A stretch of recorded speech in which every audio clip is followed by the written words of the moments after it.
What's up, everyone? Welcome to the May 14th edition of FanDuel Tournament Plays presented by PrizePicks. I'm your host, Adam Scherer. You can follow me on Twitter at ShipMyMoneyDFS.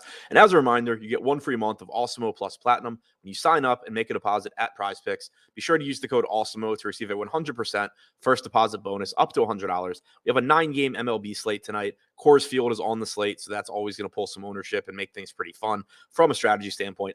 As usual, we're going to take a look at 3 of the top tournament stacks and 3 of the top tournament pitchers on FanDuel using the top stacks and top pitchers tools on the Awesemo.com website. Starting with the top 3 stacks, number 3, the Boston Red Sox are taking on Glenn Otto tonight in Texas. They're projected for about 3% ownership with about a 4% chance of being the top scoring stack. The Red Sox offense has been dreadful so far this year. They've been one of the least productive offenses in baseball with an 83 WRC plus and a 116 ISO.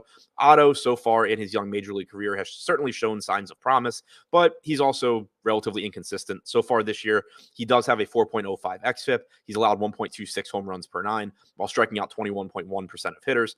The Red Sox lineup isn't as imposing as it is in most seasons or has been in most seasons recently, but there are still some good hitters in this lineup, Rafael Devers in particular, but Kike Hernandez, JD Martinez, Xander Bogaerts, Trevor Story. We know these guys all have a track record of being productive major league hitters. So I do think that even though this isn't a great offense, it does seem like one that should get better as time goes on.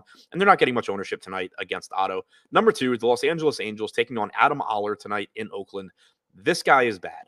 This is a fantastic spot for the Angels. Oller is a 27-year-old who's just now getting his first start in the major leagues. He's bounced around through several different minor league organizations, now getting a chance with a terrible Oakland A's squad to see what he can do in the majors, which is not likely to be much because he's not very good at all.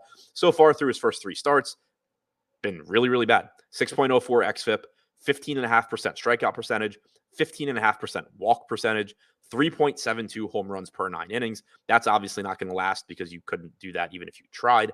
But the point being, it's not like he's so far been one of these journeyman minor leaguers that comes up and makes some sort of change based on the analytics and figures out how to be better.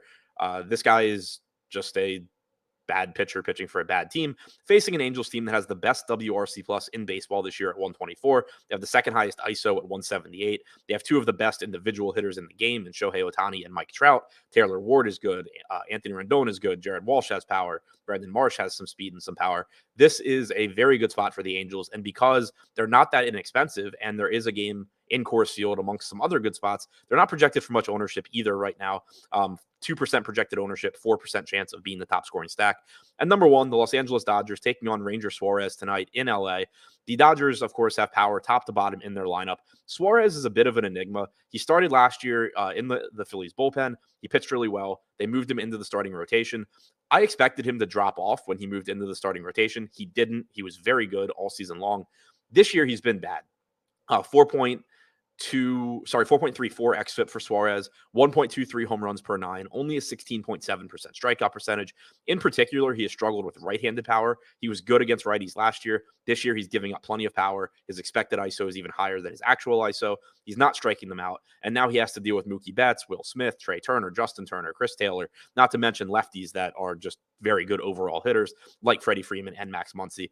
Very, very tough spot for Suarez. I think long-term, he probably is better than he has been so far this year, and he's probably not as good as he was last year, but this is a really tough spot for him to get right. The Dodgers are projected for about 5% ownership with a 6% chance of being the top scoring stack. They have about a 4.9 implied run total tonight against Suarez. The top 3 tournament pitchers on tonight's slate. Number 3, pitching for the Dodgers, Julio Urias has not been great this year, and there are some red flags. His strikeout percentage is down from 26.2% last year to about 19% this year. His xFIP is up from 3.73 last year to 4.24 this year. But at his velocity, his fastball velocity is down. His chase percentage on pitches out of the zone is down. His swinging strike percentage is down. So I'm not looking at this as a spot where, I think Urias necessarily is not struggling with something or safe or anything like that. But pitching on this slate isn't great. The best pitchers are guys like Chris Bassett, Zach Gallen, Shane Bieber, who has plenty of red flags of his own. And those guys are going to pull a lot of ownership. So getting to somebody like Urias, who as recently as last year was a very good pitcher, and through 6 starts, I'm not going to completely ignore that he's been a good pitcher throughout his career.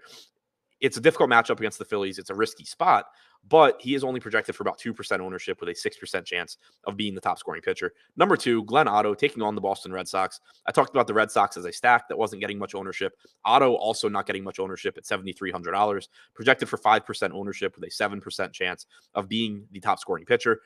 Last year, he had about a 23.5% strikeout percentage. This year, it's down to 21%, but you could certainly see that increase. And as I mentioned, the Red Sox have just been really bad so far this year with an 83 WRC plus.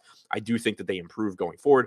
Doesn't mean it needs to start today. And Otto is pretty inexpensive and low owned. And number 1, George Kirby, $8,500 price tag in a very difficult spot against the New York Mets. The Mets have been one of the best offenses in baseball with a 113 WRC plus. They've also only struck out 20% of the time, but Kirby has very, very good stuff. He's one of the top pitching prospects in baseball. He dominated his first major league start. He dominated in the minor leagues at AA, never pitched at AAA. And in addition to having very good strikeout stuff, he showed very good control in the minors as well.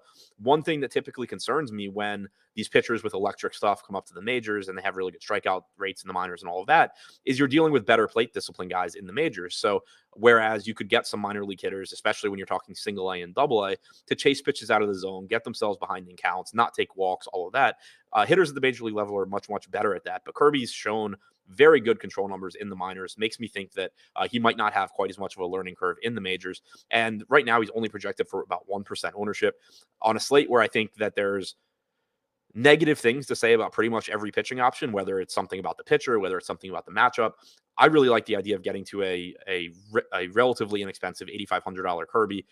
Take my chances on his stuff at virtually no ownership. Hope he goes out there and just lights up the Mets, and I get a low-owned pitcher at a mid-range price tag that puts me in a really good position to pay up for some bats. So to recap, the top 3 tournament stacks on tonight's slate: number 3, the Boston Red Sox; number 2, the Los Angeles Angels; number 1, the Los Angeles Dodgers. And the top 3 tournament pitchers: number 3, Julio Urias; number 2, Glenn Otto; and number 1, George Kirby.